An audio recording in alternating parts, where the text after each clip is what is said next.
Bismillahirrahmanirrahim. We will continue with the lesions of the midbrain. The last few lectures we finished with the Weber syndrome and Benedikt syndrome.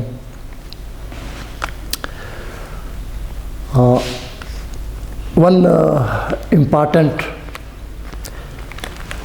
feature of the Benedikt syndrome I have forgotten to explain in the last lecture. So I will also add this information regarding Benedikt syndrome.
Now, crus cerebri, different parts of the crus cerebri separated from each other by interpedunculaire fossa, and behind it substantia nigra, also separated by interpedunculaire fossa, and rest of these structures are continuous with one another across the midline. The cerebral aqueduct surrounded by central gray matter.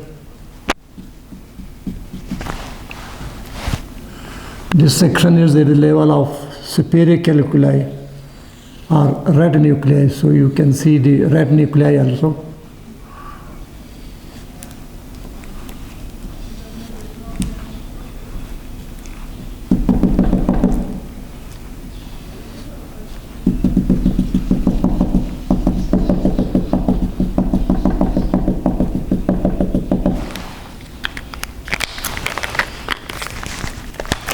Central gray matter anterolateral to the cerebral aqueduct, oculomotor nerve nuclei, one on each side.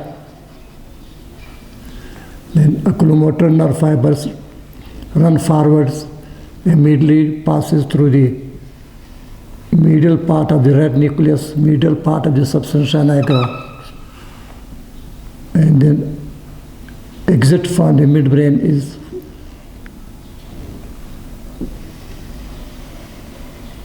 on the medial surface of crus cerebri, anterior surface of the midbrain, at the level of superior calculi.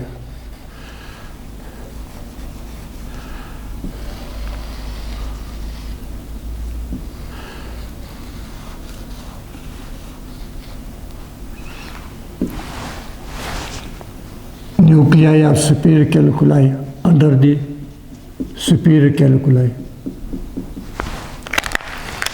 Now here there are some lemnisci. This ascending or sensory tracts. Lemnisci. It is medial lemniscus, trigeminal lemniscus, spinal lemniscus, and lateral lemniscus on each side. This curved band represents these few sensory tracts named as lemnisci.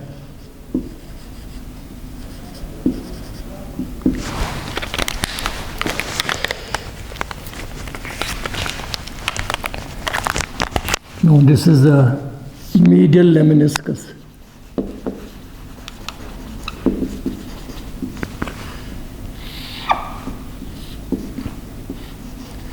This is trigeminal lemniscus.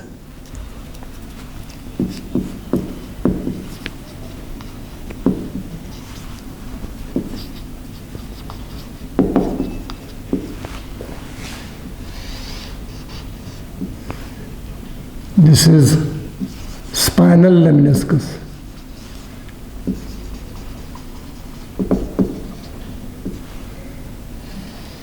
And this lateral most is the lateral lemniscus.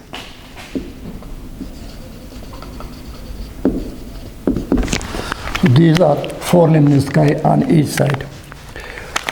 Now these are sensory or ascending tracts. Medial lemniscus carry the various sensations like vibration,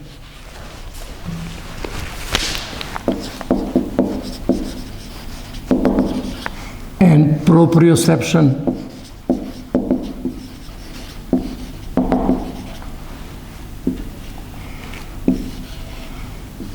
vibration, sensations, and proprioception, that is sensation from the joints, tendons, ligaments, etc. Trigeminal lemniscus carry tactile,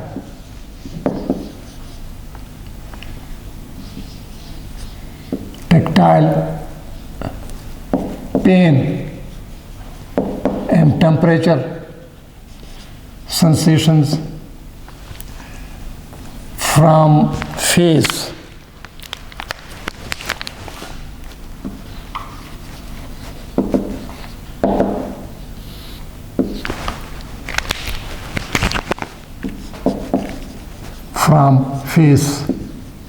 area, because trigeminal nerve, the 5th cranial nerve, is sensory to the face. So here the trigeminal lemniscus carry tactile, touch, temperature and pain sensation from the face area. Then the spinal lemniscus, it carry same sensation from the rest of the body.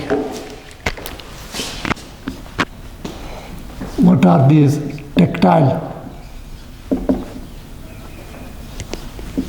pain, and temperature from rest of the body.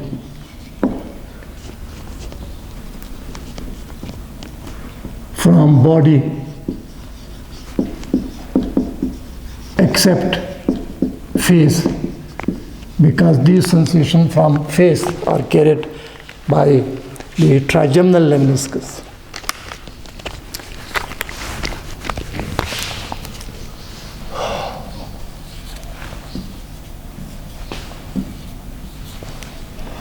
And number 4 is the lateral lemniscus. This is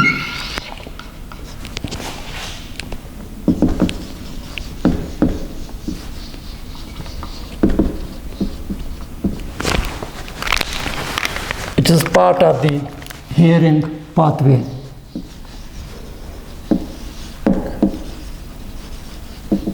Hearing or auditory pathway. Now, the location of the lesion in case of the Benedikt syndrome, already we discussed, that is the crus cerebri, medial part and portion of the intermediate part, red nuclei, substantia nigra, and oculomotor nerve.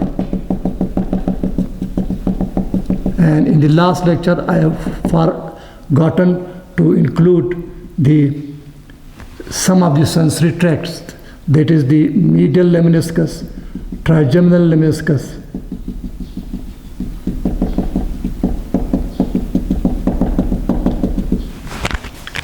and spinal lemniscus carrying spinothalamic tracts.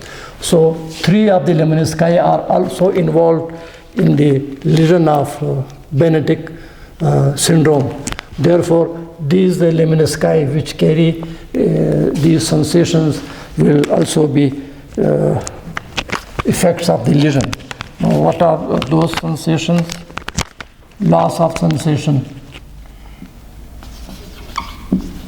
sensory loss. Number 1, when the medial lemniscus, as the medial lemniscus is involved, therefore loss of vibration and proprioceptive sensations of the body. Why? Due to involvement of medial lemniscus.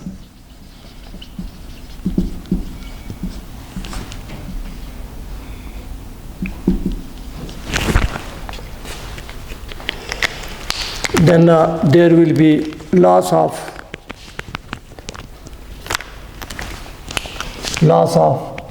tactile sensation.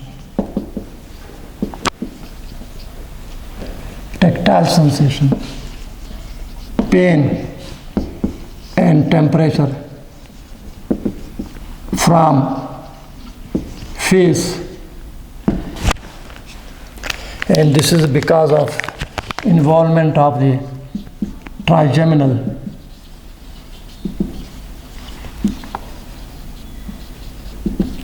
lemniscus.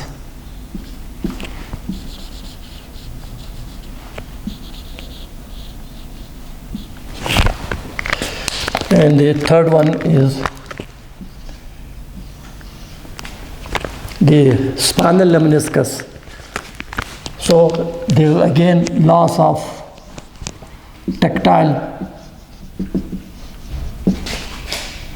pain and temperature sensation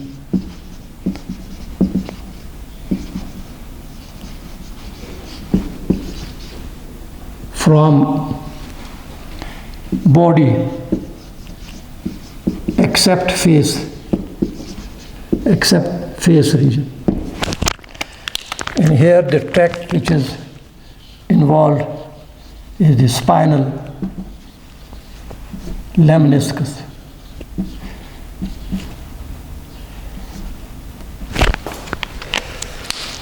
Now, because the lateral lemniscus is spared, therefore there will be no effect on hearing. Only these 3 lemnisci are involved. So these were additional effects of lesion in case of Benedikt syndrome, that is in the form of loss of sensations.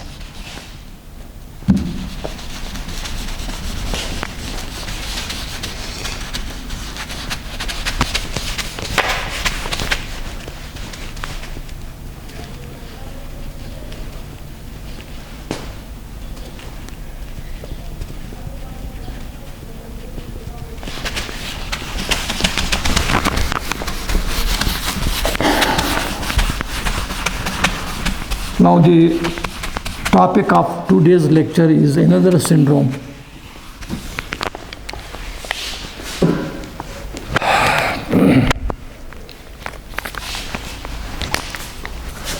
That is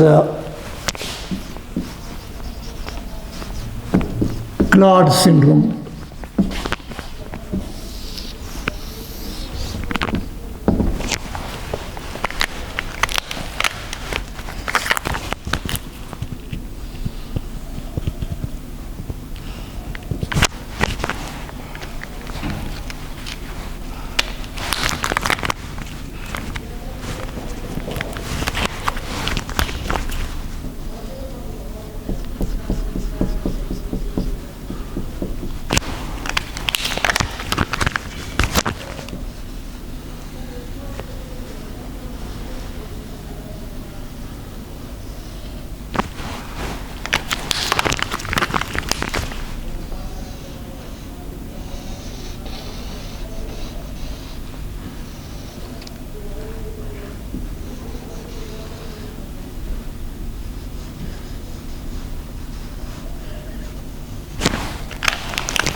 Claude syndrome. What are its features?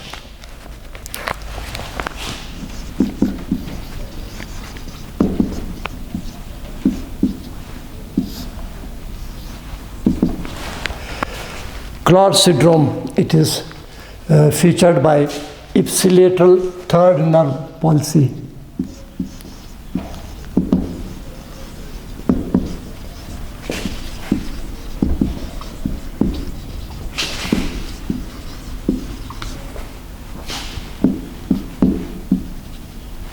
Ipsilateral third nerve palsy, contralateral cerebellar ataxia, and contralateral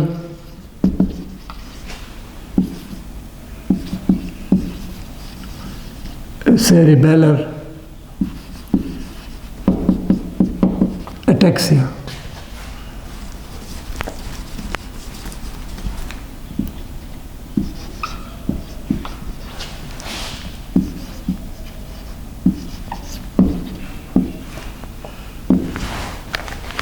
So the patient with Claude syndrome will represent by ipsilateral third nerve palsy and contralateral cerebellar ataxia. Now, what is the lesion location in case of Claude syndrome? The lesion will involve red nucleus, the third nerve fibers, red nucleus, and fibers of superior cerebellar peduncle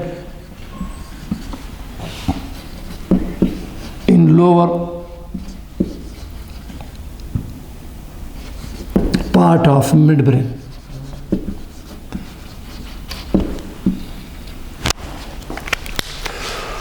So what are the structures which are involved in this case? Red nucleus, and through the red nucleus, oculomotor nerve fibers, they also pass. So lesion location, red nucleus, and the oculomotor nerve fibers which pass through the red nucleus. Next, I told you here between the two red nuclei is the anterior tegmental decussation. Here, there is a decussation of superior cerebellar peduncle, not anterior tegmental. Here is a decussation of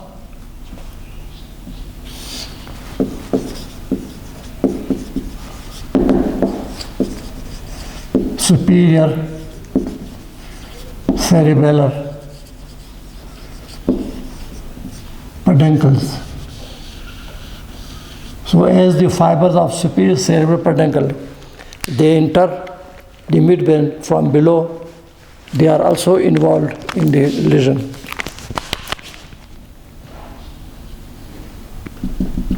Fibers of the superior cerebellar peduncle.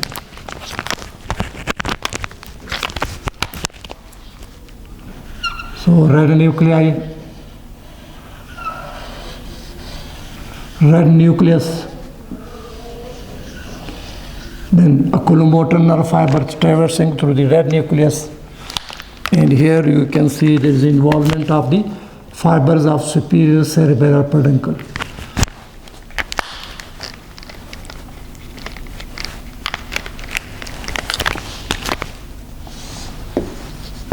Red nucleus. So this diagram shows lesion location in case of Claude syndrome.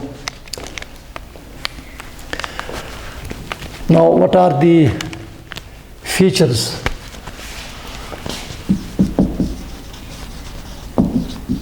When these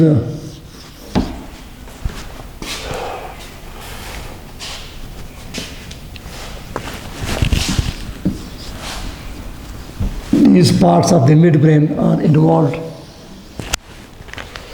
what will be its effects? Number one, because third nerve fibers are included in the lesion, so it will result in ipsilateral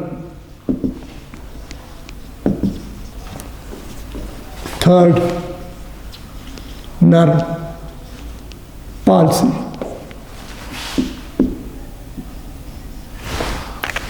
Now, what will be the effect of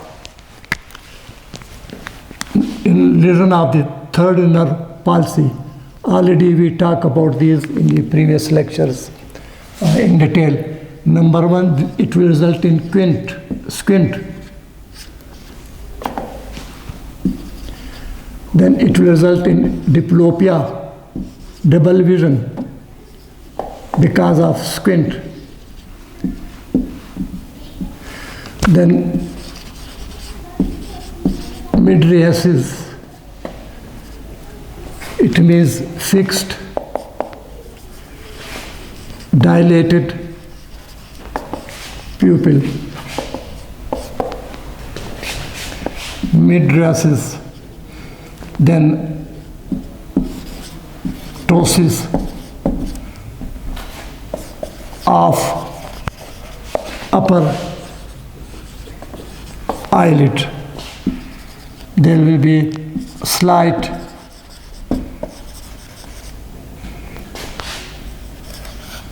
bulging of eyeball. All these are features of ipsilateral third nerve palsy. Then red nucleus and fibers of the superior cerebellar peduncle are involved. So what will be effects of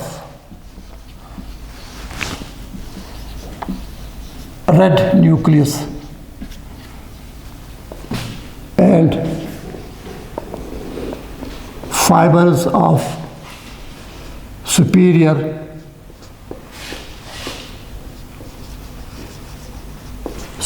cerebral peduncle?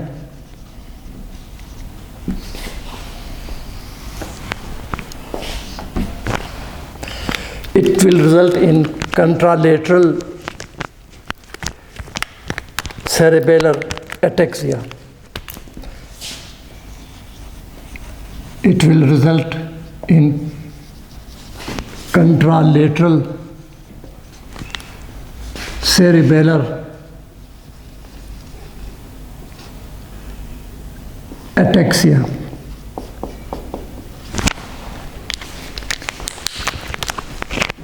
Contralateral cerebellar ataxia.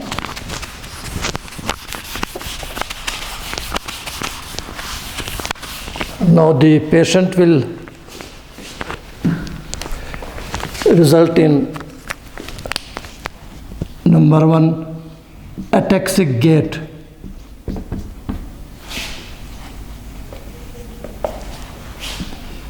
Dysmetria.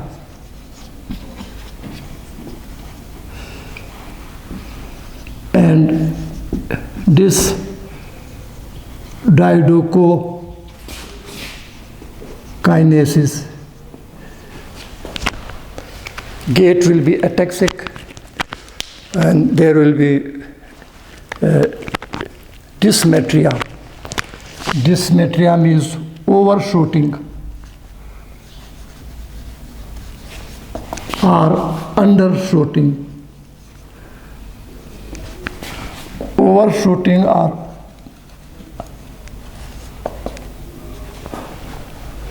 undershooting to reach the target or the allocated target. And dysdiadochokinesia, failure to perform rapid alternate movements. Failure to perform rapid alternate movements.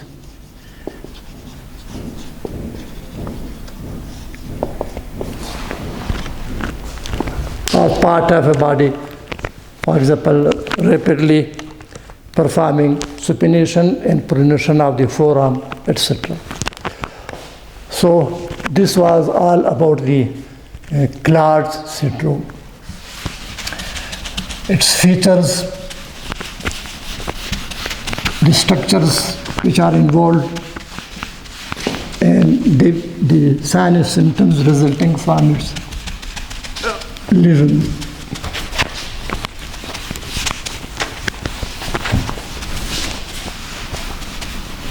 Next syndrome resulting from lesion of the midbrain is Parinaud syndrome.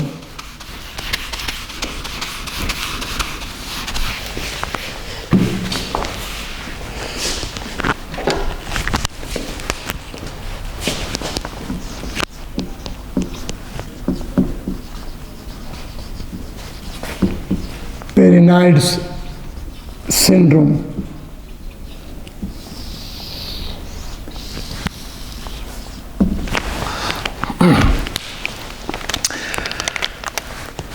What is the cause and location of the lesion? And cause and location of the lesion.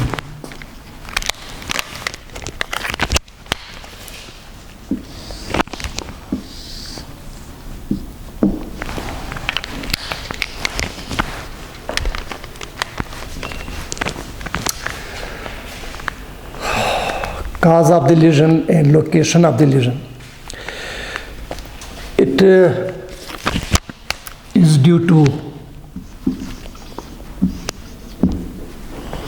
is due to the enlargement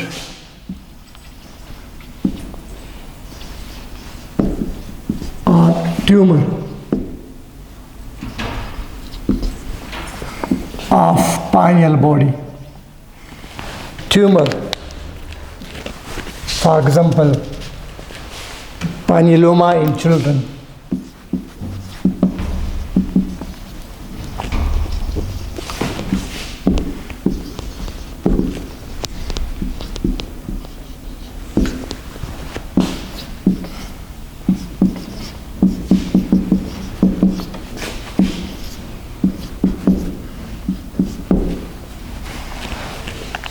This is the cause for this lesion or this syndrome. That is, the pineal body may be enlarged or may result in a tumor formation, for example, pinealoma in children. So you know where the pineal body is located.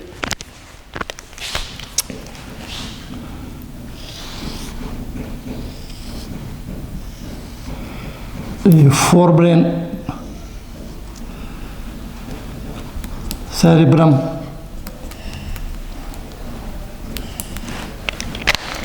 if we cut a section, there will be corpus callosum, connecting the two cerebral hemispheres.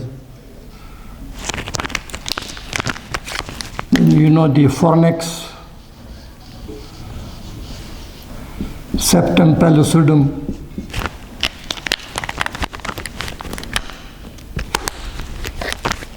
anterior is the anterior commissure and lamina terminalis. Posterior is epipinal recess, spinal recess, stalk of the pineal body to which pineal body is attached.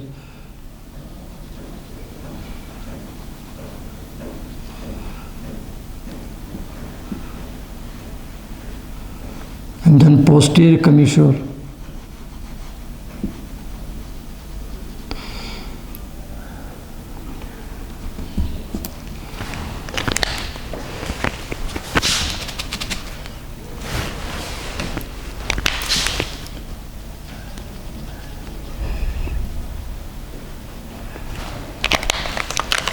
Next, midbrain,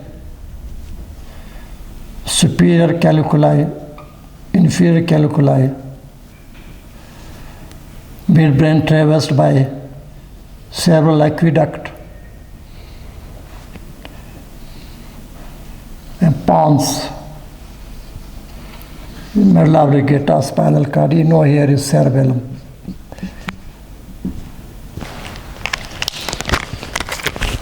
Here is a central gray matter surrounding the cerebral aqueduct.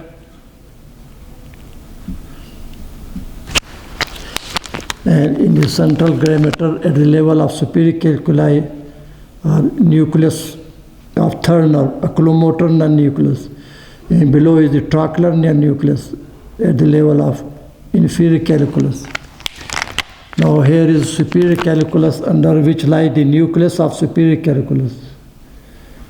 Here is the inferior caliculus under which lies the inferior caliculus in the tectal region. Then in the tectal region here is interstitial nucleus of Cajal and pretectal nucleus.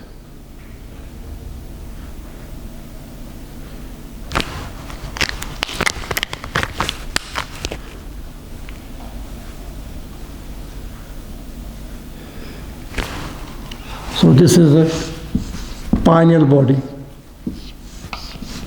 attached to the posterior wall of the third ventricle and just above the superior caliculi.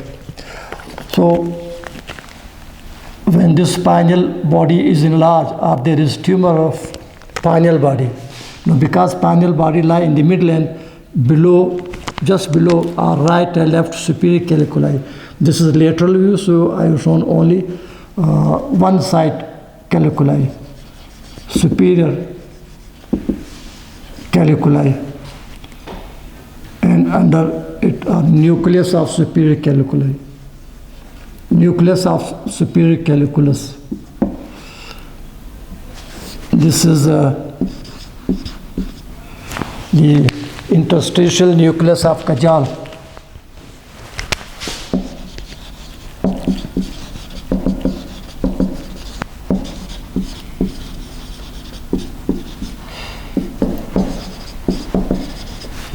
Cajal.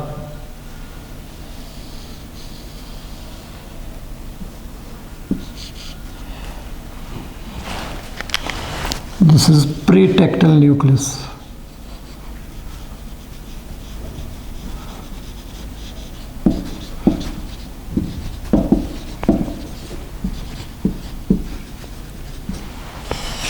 This is oculomotor nucleus. And this is trochlear nucleus.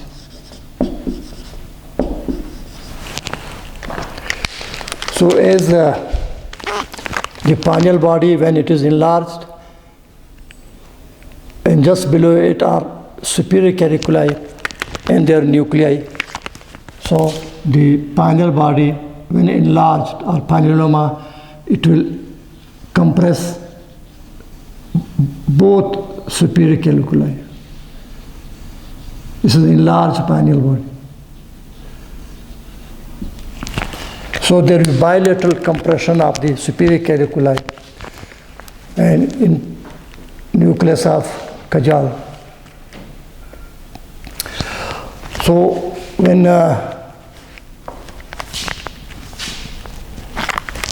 the pineal body is enlarged, what will happen? It will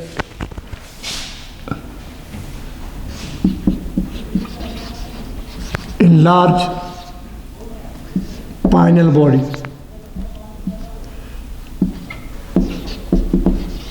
will compress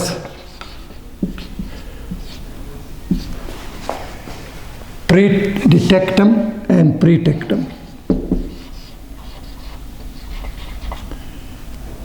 Tectum and pretectum. Tectal region and pretectal region.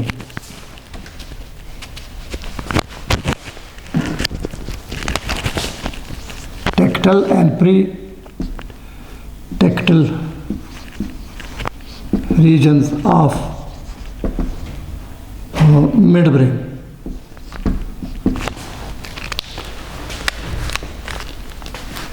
In the tectal region, we have nuclei of the superior caliculi, one right, one left. And in the pretectal nuclei, we also have interstitial nucleus of Cajal, right and left. And in the pretectal region, we have pretectal nuclei, one right, one left. So all these structures in the upper half of the midbrain, that is bilateral superior caliculi nuclei, bilateral interstitial nucleus of Cajal, and may involve the pretectal nuclei again on both sides. This is why that the tumor enlargement of the tumor of the pineal body will compress all this structure bilaterally.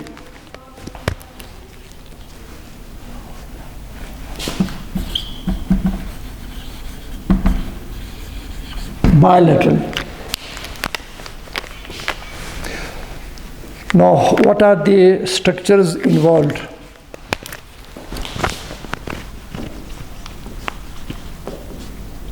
Structures involved in Parinaud syndrome. Number one heading was cause and location, and this is number two. Structures involved. Now, number one is the descending inhibitory pathway.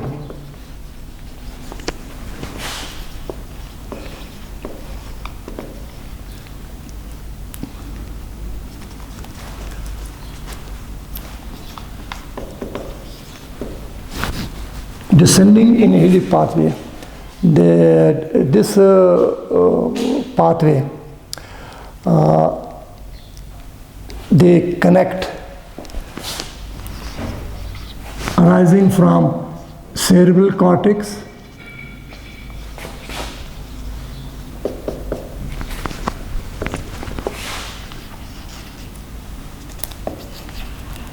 enter the midbrain to synapse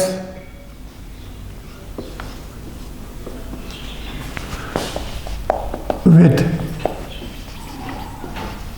nuclei of superior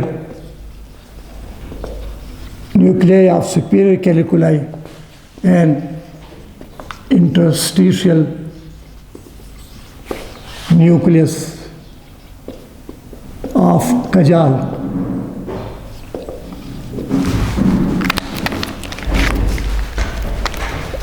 Descending fibers which arise from the cerebral cortex, they enter the upper part of the midbrain, where they make connections with the nuclei of superior caliculi and interstitial nucleus of Cajal. Pathway arising from cerebral cortex enter the midbrain and make synapses with the nuclei of superior caliculi and the interstitial nucleus of Cajal. I will explain it later on with the help of a diagram. Next structure which is one is the nucleus of superior caliculi.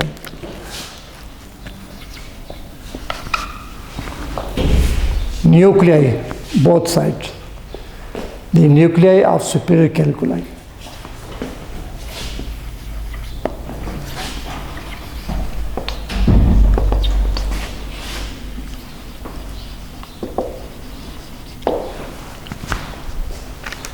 Nuclei are of superior caliculi.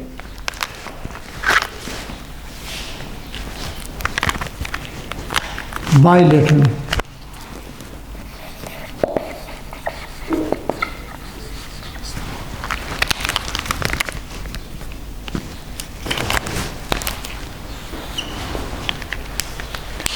What are nuclei of superior calliculi? They are center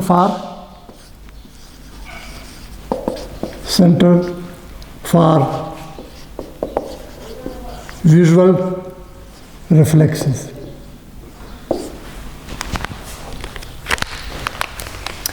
Now, next to nuclei superior calliculi are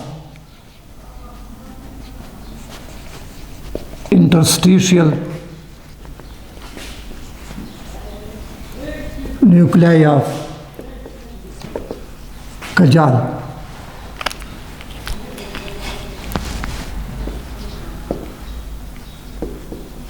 Again, bilaterally.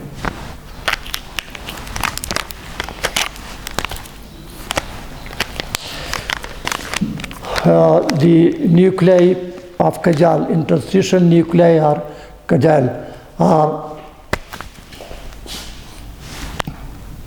vertical gauge center.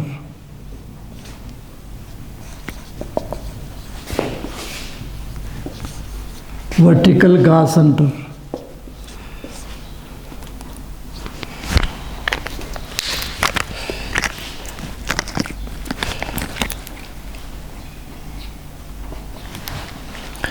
Next structures, there may be involvement. There may be involvement of pretectal nuclei.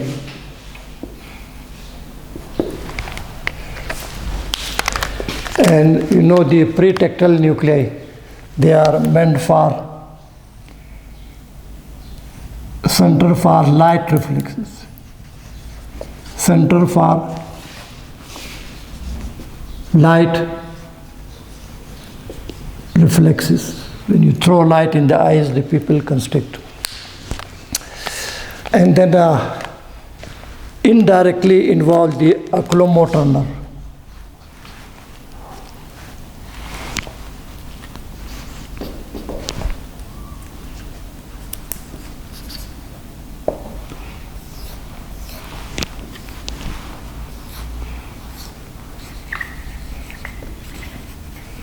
Indirectly involve nuclei of oculomotor and trochlear nerves.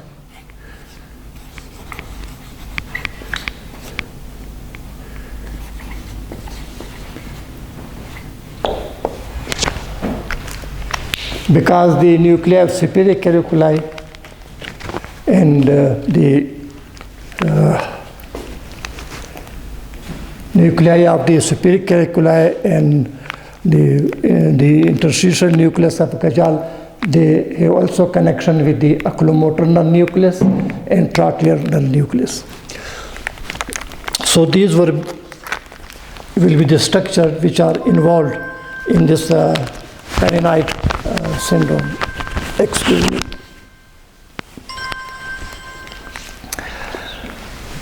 Now, first of all, I'll explain what is this descending inhibitory pathway.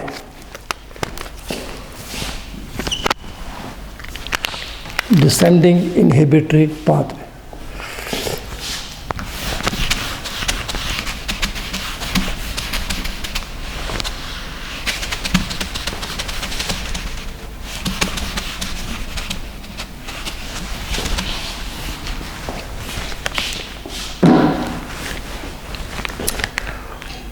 Descending inhibitory pathway. Cerebrum,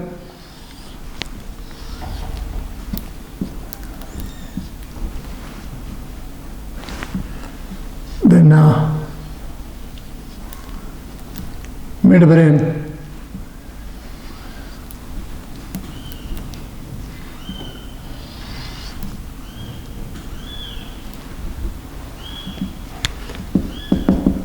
Occipital pole, this is occipital pole, midbrain, traversed by cerebral aqueduct.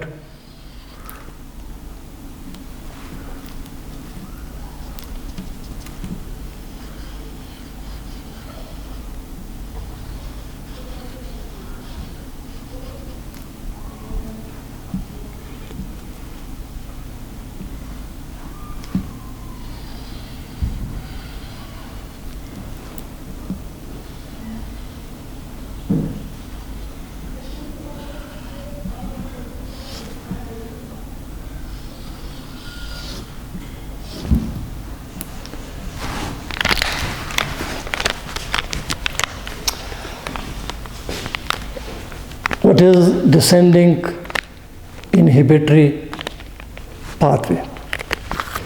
The fibers arise from the cerebral cortex. Descending inhibitory fibers, they originate from cerebral cortex.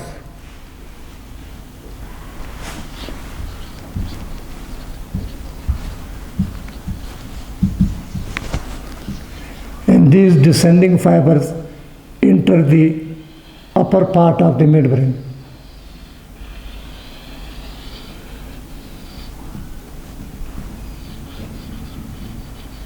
From the cerebral cortex, descending fibers arise.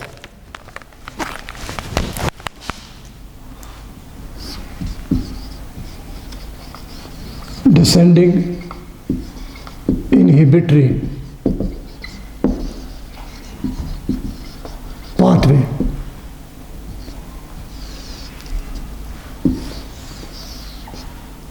Arising from cerebral cortex, descend enter the midbrain, where in the upper part of the midbrain,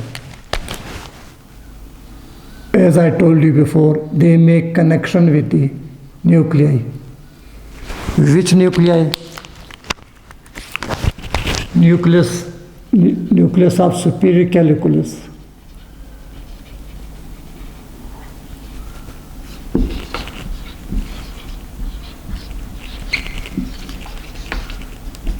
Nucleus of superior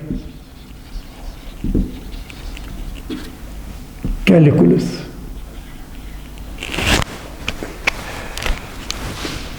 Then they also make connection with interstitial nuclei of Kajal.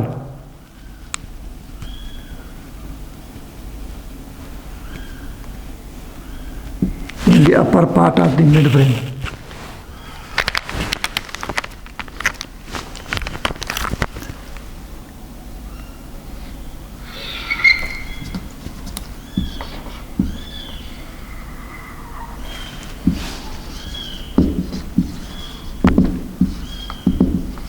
Interstitial nucleus of Kajal.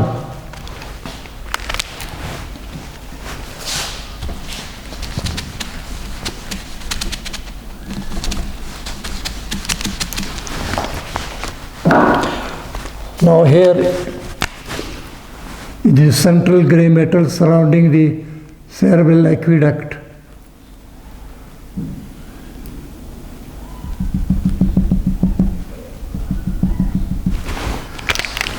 And in the central gray matter anterolateral to the cerebral aqueduct at the level of superior calculus is oculomotor nerve nucleus, one on each side. Oculomotor nerve nucleus.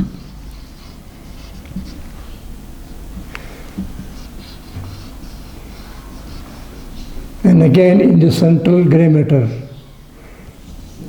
at the level of inferior calculus is the trochlear nerve nucleus, one on each side.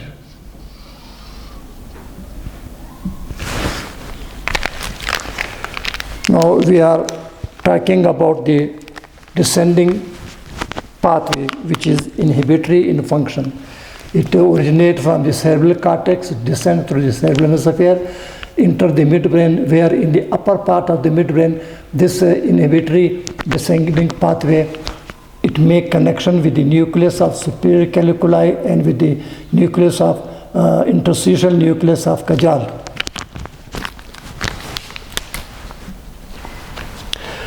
Then at the same time, these nuclei, from these nuclei, fibers arise which make connection with the oculomotor nerve nucleus and trochlear nerve nucleus.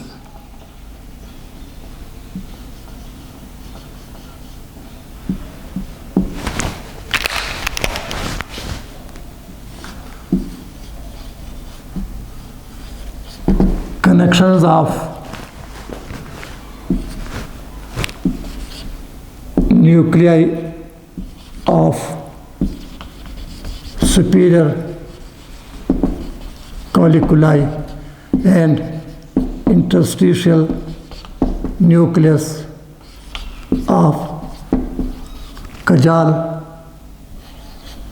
with oculomotor nerve nucleus and trochlear nerve nucleus.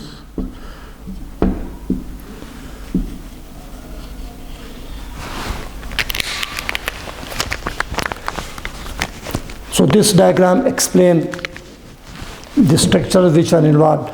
Descending inhibitory pathway, which arise from the cerebral cortex, enter the midbrain to synapse with the nuclei of superior caliculi on both sides and with the interstitial nuclei of Cajal on both sides, bilateral. Next, nuclei of superior caliculi are both sides, they are compressed by pineal body. So bilaterally they involve. And what is the function of nuclei superior caliculi? They are center for the visual reflexes, which we have already discussed in the previous lectures. Then interstitial nuclei of Cajal, they are also affected bilaterally. And what is the function of this Cajal nucleus? It is a center for vertical gaze of the eyes. Then there will be involvement of pretectal nuclei. There may be involvement of pretectal nuclei.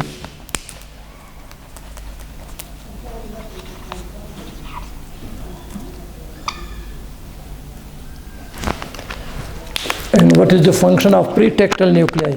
They are center for the pupillary light reflex. Now, indirectly involve the nuclei of oculomotor and trochlear nerve. Why indirectly?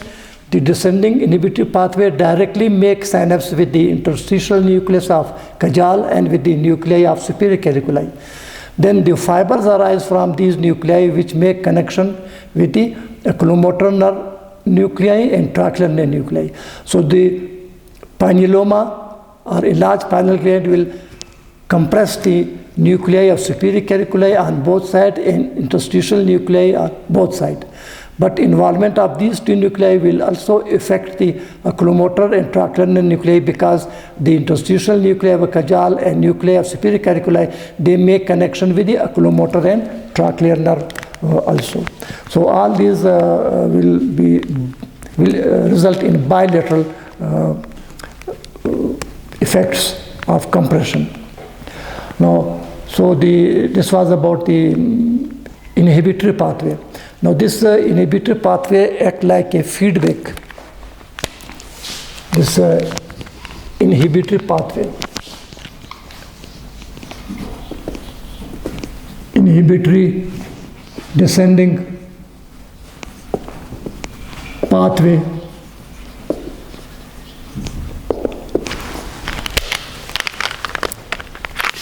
it is a feedback mechanism.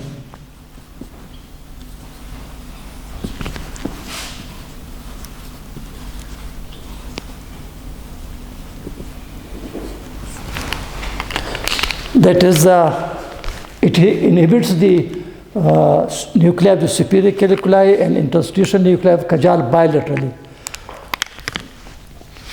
And when this pathway inhibits these nuclei, it prevents It prevents overstimulation.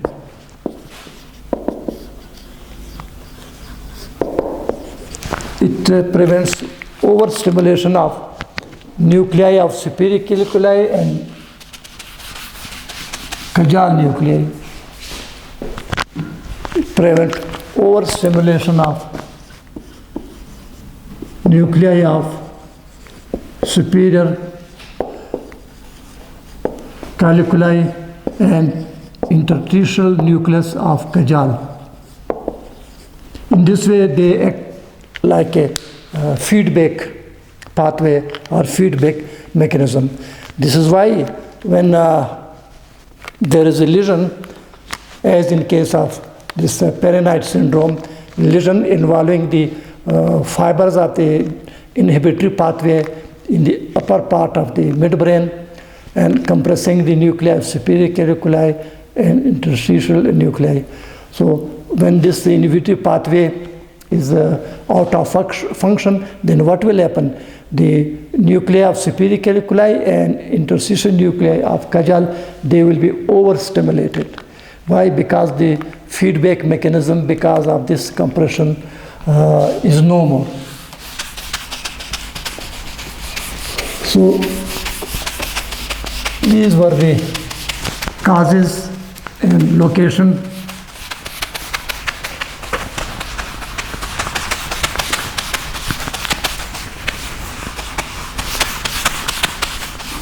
of the lesion in case of Parinaud syndrome.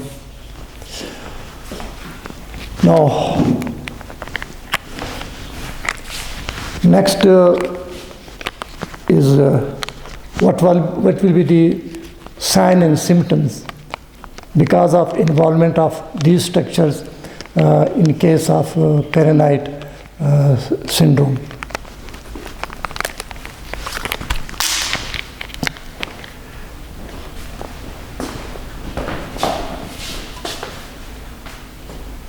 Thank you.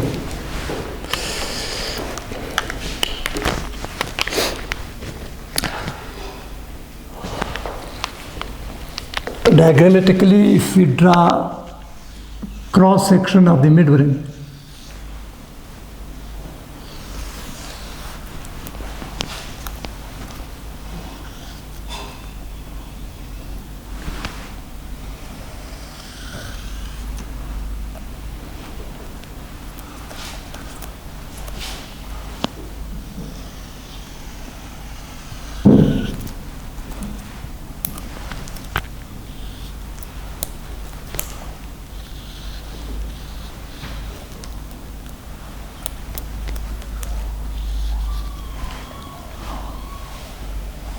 the crus cerebri in front,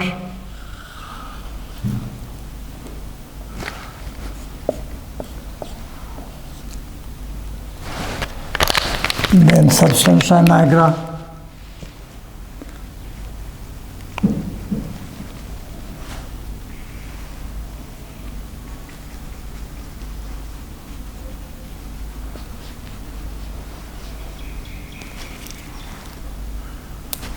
then cerebral aqueduct, surrounded by central gray matter.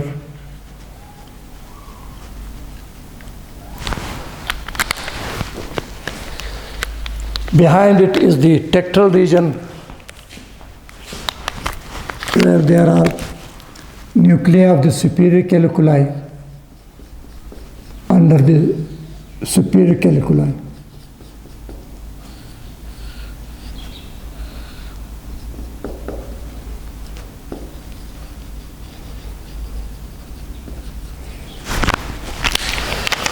Then interstitial nucleus of caudal.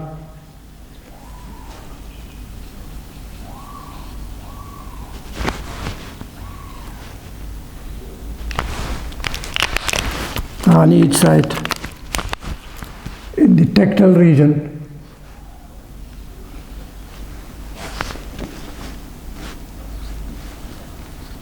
nucleus of superior cariculus on one side and on the other side also.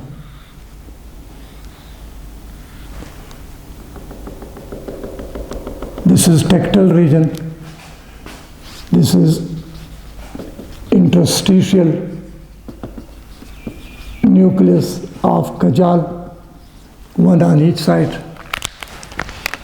Then anterolaterally in the pretectal region, pretectal nuclei.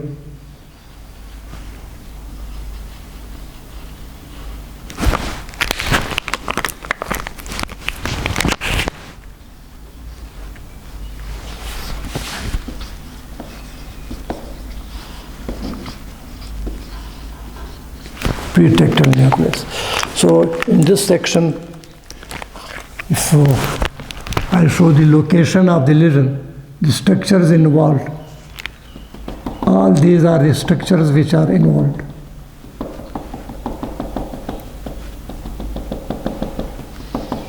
In case of this lesion of the posterior part of the midbrain. Now the syndrome, it is known as the Parinaud syndrome. And there is other name given to it also.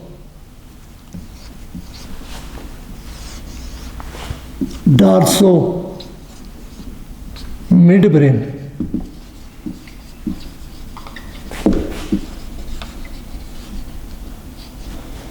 Dorso midbrain syndrome. Now, why dorso midbrain syndrome? Because the lesion involves the dorsal part of the midbrain. So, Parinaud syndrome or dorso midbrain syndrome. So, this structure show location of the lesion. In case of Parinaud or dorso median, dorso midbrain syndrome. So these are the only parts which are involved directly, and indirectly I told you because of connection also involve the oculomotor nerve nuclei and tracheal nerve nuclei which are involved indirectly.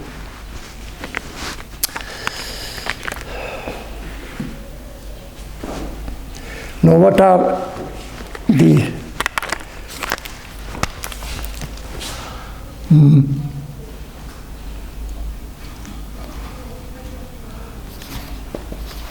signs and symptoms?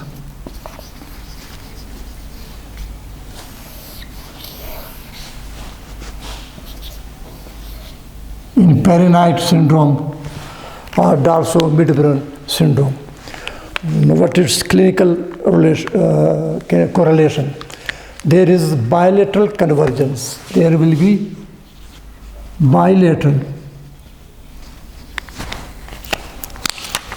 convergence of eye.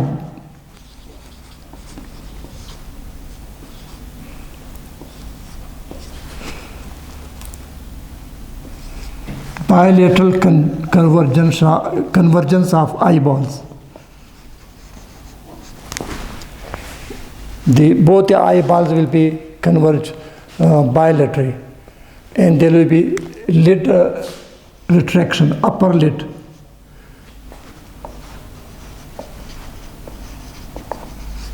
Upper lid retraction.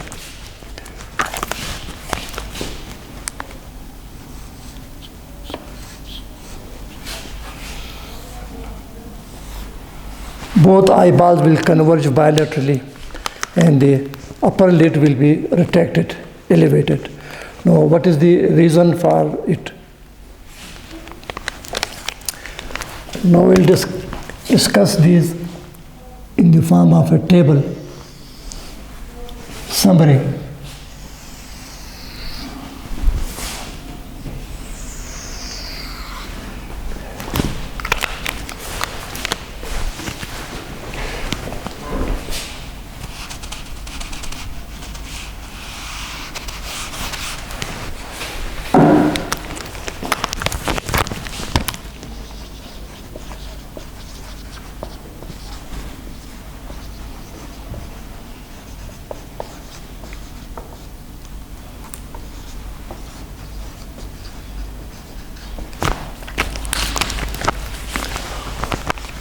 Now, because most of these parts of the midbrain which are involved in this lesion, that is the superior caliculi nuclei for the visual reflex, then interstitial nucleus of Kajal, again for vertical gaze, moving both eyeballs upward and downward, vertical gaze. And next, the involvement, because of direct indirect involvement of the oculomotor nerve, trochlear nerve, it will also involve the extraocular muscle. So all these affect the eyeball movements.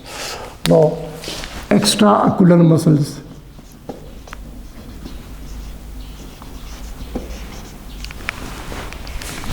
The muscles which are overstimulated. What are the extraocular muscles? And what are the actions of these muscles? If you know the actions, then you can easily detect the abnormality. Now, what is the result of overstimulation?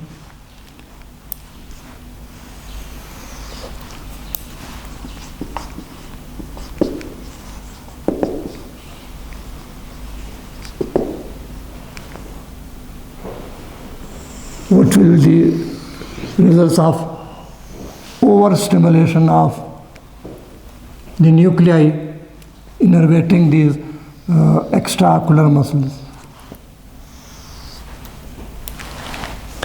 And what will be the patient representation, how the patient will represent?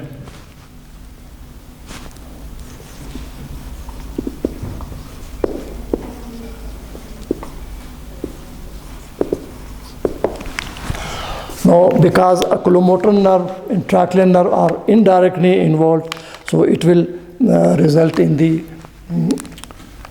involvement of the extraocular muscle, majority of the extra muscle. These muscles will be overstimulated. Why? Because in this lesion, the inhibitory pathway is involved. The inhibitory pathway, when it is damaged, it will no more innervate the or make synapse with the oculomotor nerve, with the superior caliculi nuclei and with the interstitial nuclei of the Kajal. So, because the feedback has gone, therefore these nuclei will be overstimulated. With the result, the muscle will also be overstimulated. Now, first of all, extraocular muscle, superior recti. Superior recti muscle. They are innervated by third nerve, oculomotor nerve. Superior recti. Then what are the actions of these superior recti? Superior recti move eyeballs. They move the eyeballs upwards and inwards. Upwards and inwards.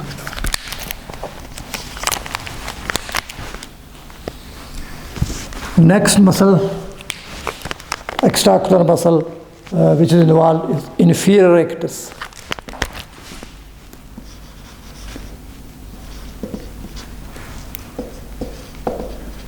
Inferior recti. They are also innervated by third nerve, oculomotor nerve. Now, inferior recti muscle, they move the eyeball downward and inward. Move eyeballs.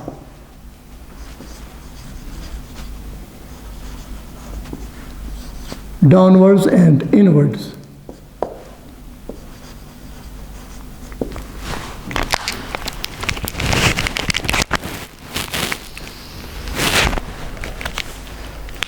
Next, medial recti.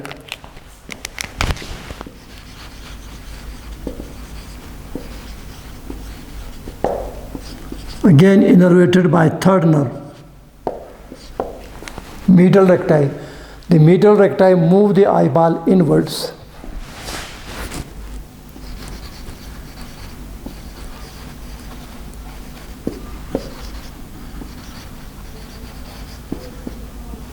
In other words, they adduct the eyeballs.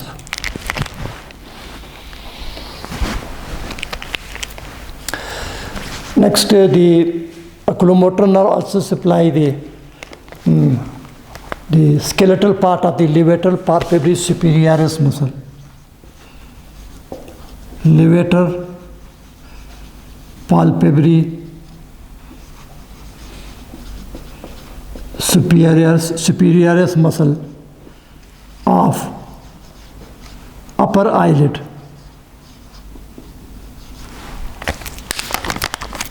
Also innervated by the third nerve.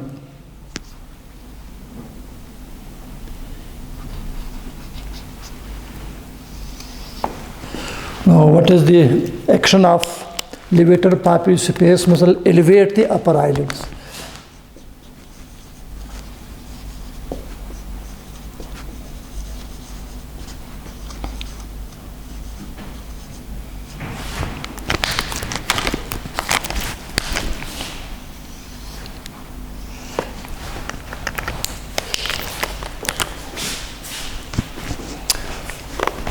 Now, when these nuclei, oculomotor nerve nuclei,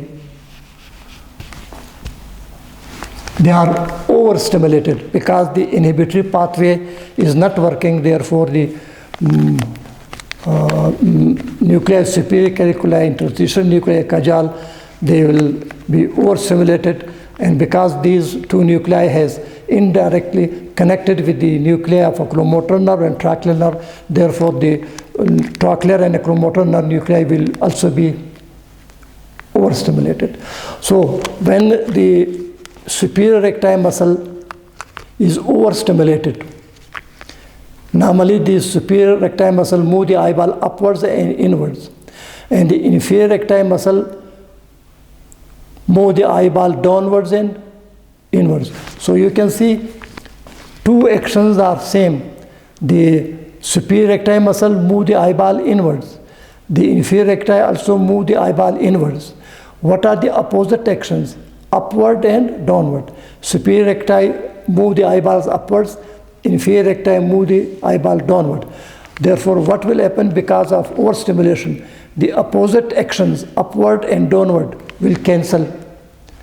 Only one action will be left, that is inward movement of the eyeball by superior recti, inferior recti. So overstimulation will result that the superior and inferior recti will pull the eyeballs inwards.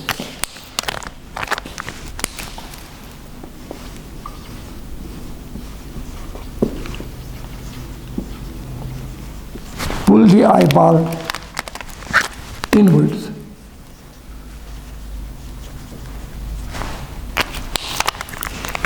Why? The opposite actions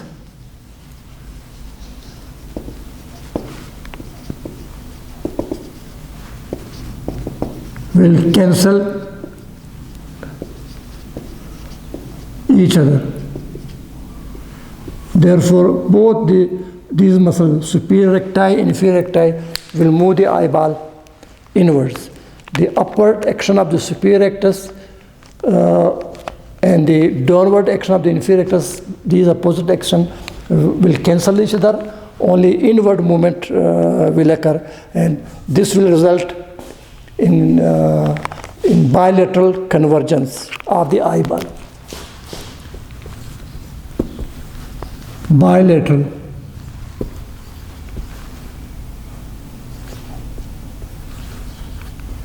convergence.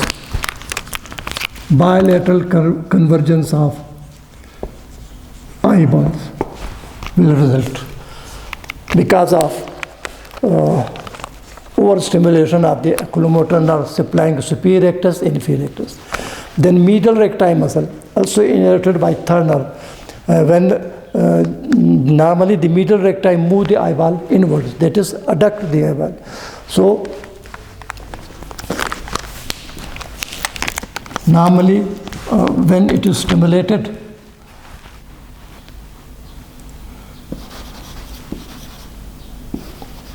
move the eyeball inwards again.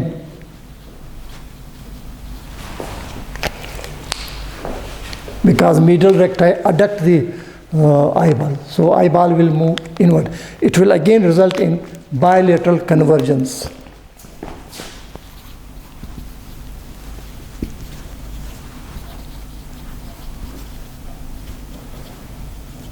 Bilateral convergence of eyeballs.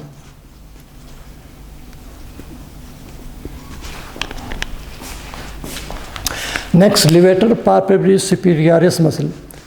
It elevates the upper eyelid, and skeletal part is innervated by oculomotor nerve. So when the oculomotor nerve will be overstimulated, it will pull up the upper eyelid.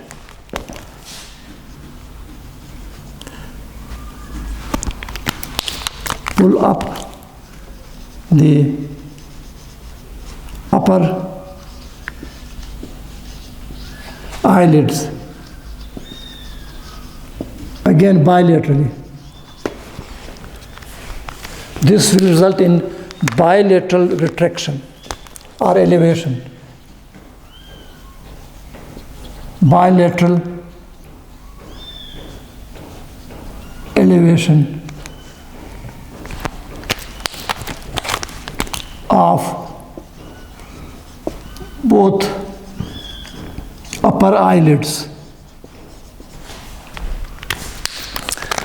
So these will be the results of this lesion, and it is because of overstimulation.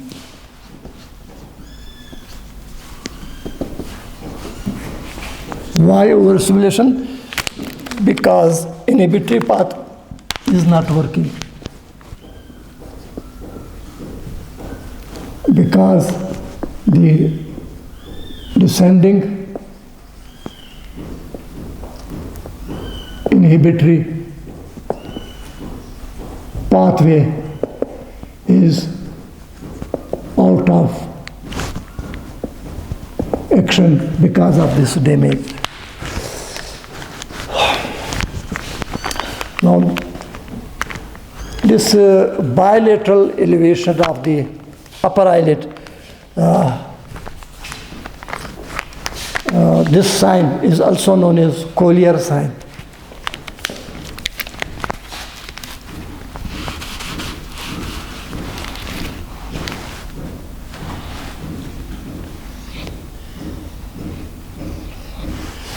The bilateral elevation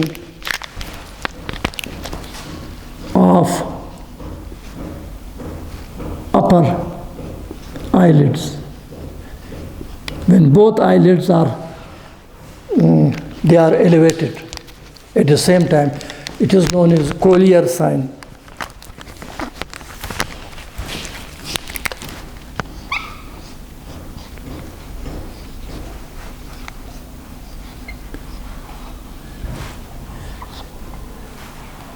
Collier sign, when both upper eyelids are elevated.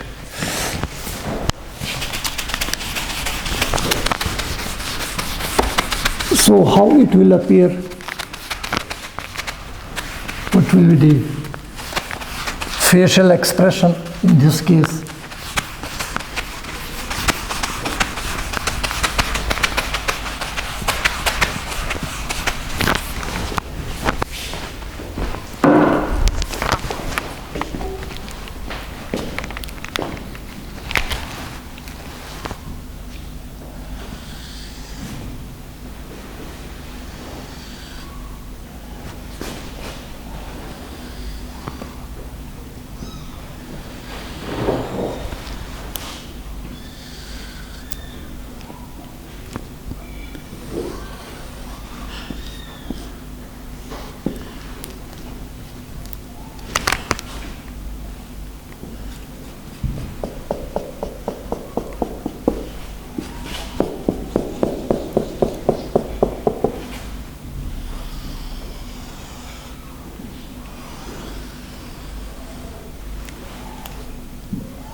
This is eyeball exposed. And this is upper eyelid on both sides.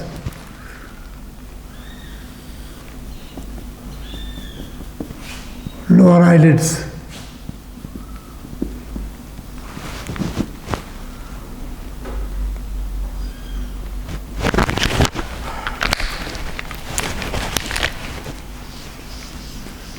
Eyebrows.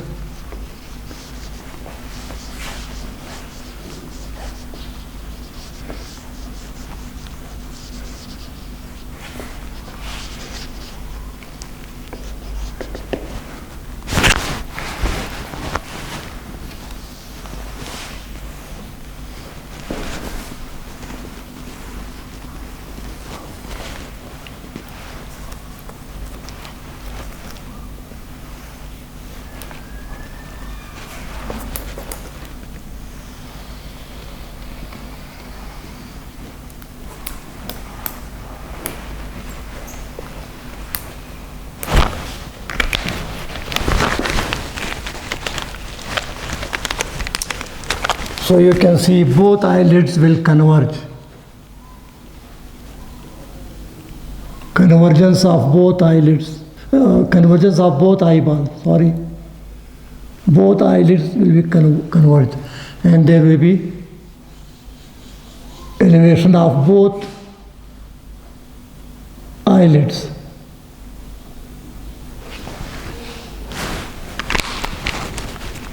Convergence of both eyeballs.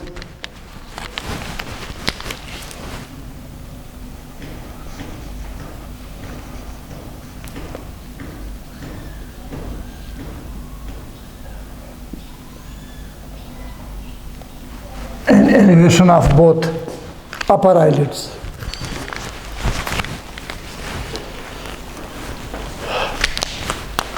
This is because of overstimulation of nuclei of the oculomotor nuclei and tracheal nuclei, and this will result in adduction of both eyeballs. There is convergence of both eyeballs and then elevation of both upper eyelids.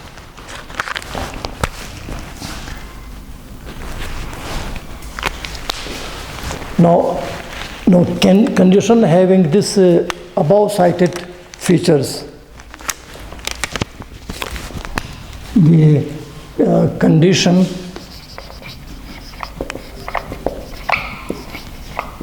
having these above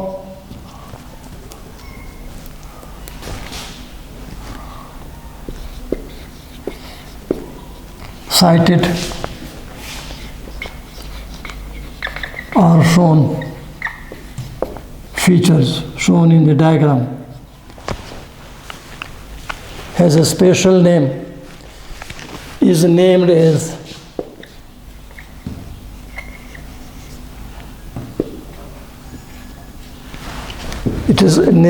the Convergence-retraction.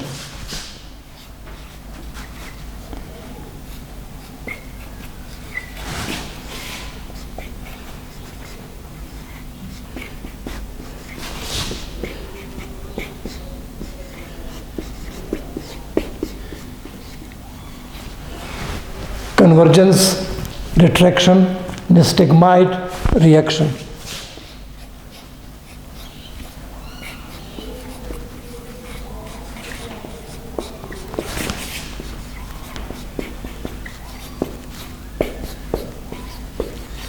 The name given to this facial expression are effects of lesion of midbrain in case of this Parinaud syndrome is known as convergence-retraction nystagmide reaction.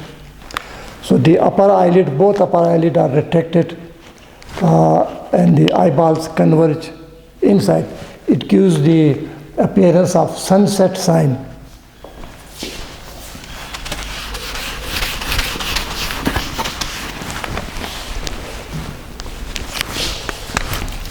It is a elevation of both upper eyelids and convergence of both eyeballs.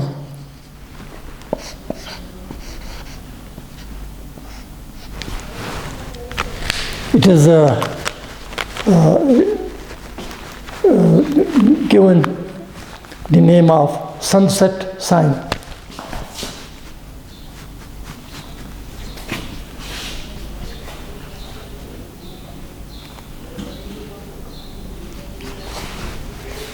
Sunset sign or skew deviation of eyes, or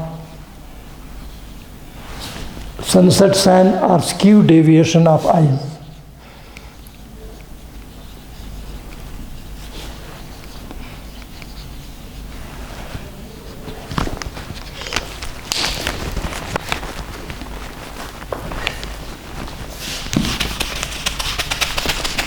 Or skew deviation. Sunset sign, how it appears, if you compare.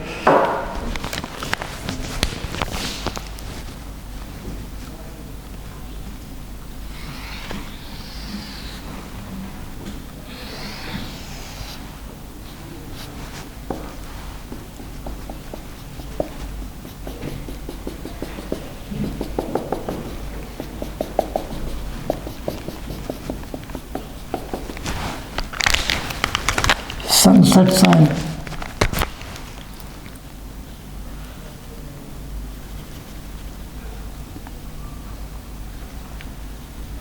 It appears like sunset.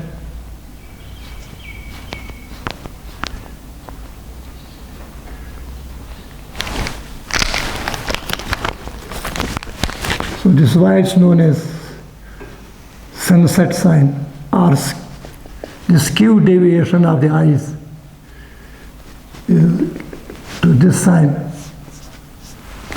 is the sunset sign or skew deviation of the eyes. Now, these were the effects of overstimulation. Next, because the interstitial nuclei of Kajal are also directly involved,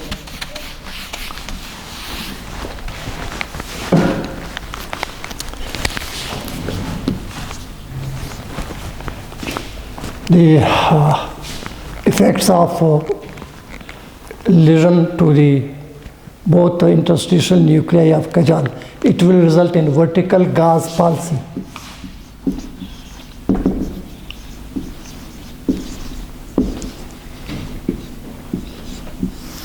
Vertical gauze palsy.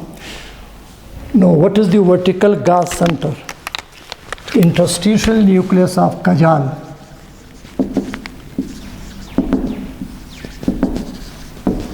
Interstitial nucleus of Kajal, located in the tectal region of the upper part of the midbrain,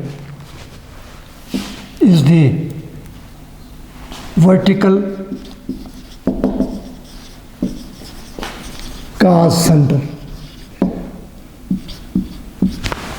Now, what is a vertical gauze?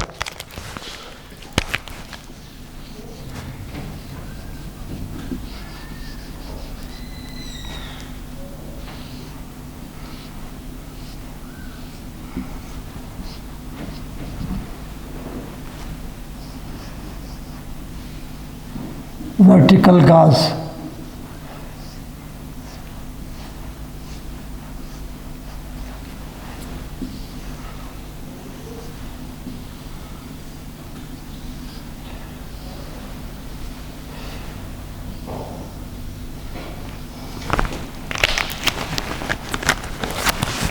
When both of the eyeballs look upward simultaneously,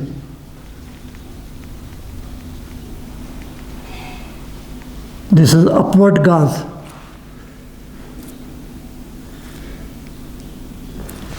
And when both the eyeball move downwards, simultaneously.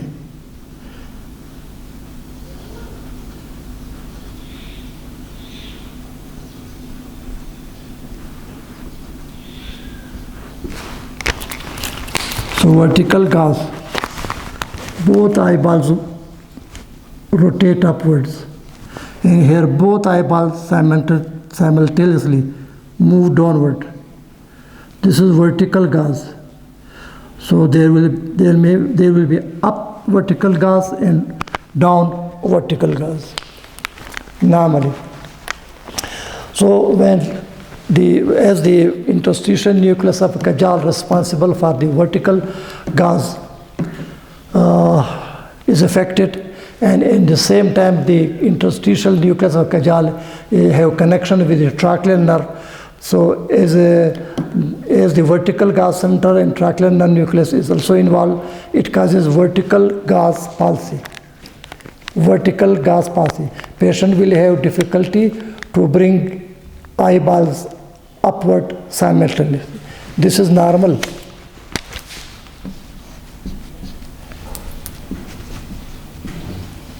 This is normal. So what will happen when there is a lesion of interstitial nucleus of Kajal, also affecting indirectly the trochlear nerve? The patient will have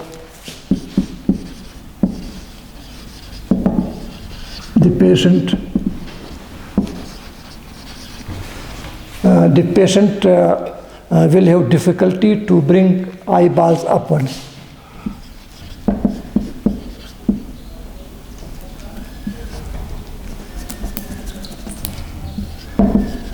Difficulty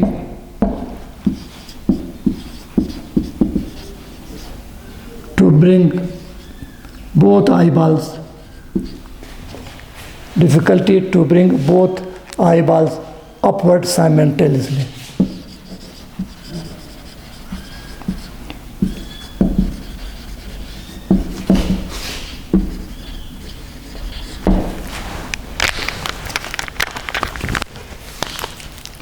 This will be the effect of lesion.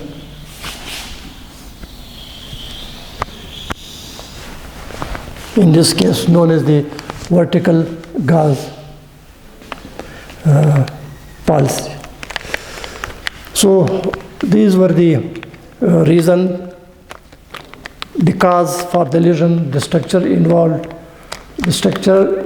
in the upper part of the midbrain, that is tectal region and pretectal region, involving the nuclei of superior cariculi and Kajal nuclei on both sides, and indirectly also involve the both oculomotor nerve nuclei and trochlear nuclei.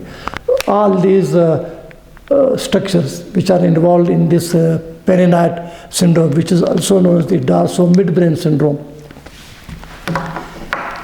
affect the movements of the eyeball and upper eyelid, because oculomotor nerve, trochlear nerve, and the visual reflex center nuclei superior cariculi and vertical gaze center, that interstitial nucleus of Kajal, are involved, and it will result mostly the signs and symptoms related to the movements of the eyeball and also upper eyelid.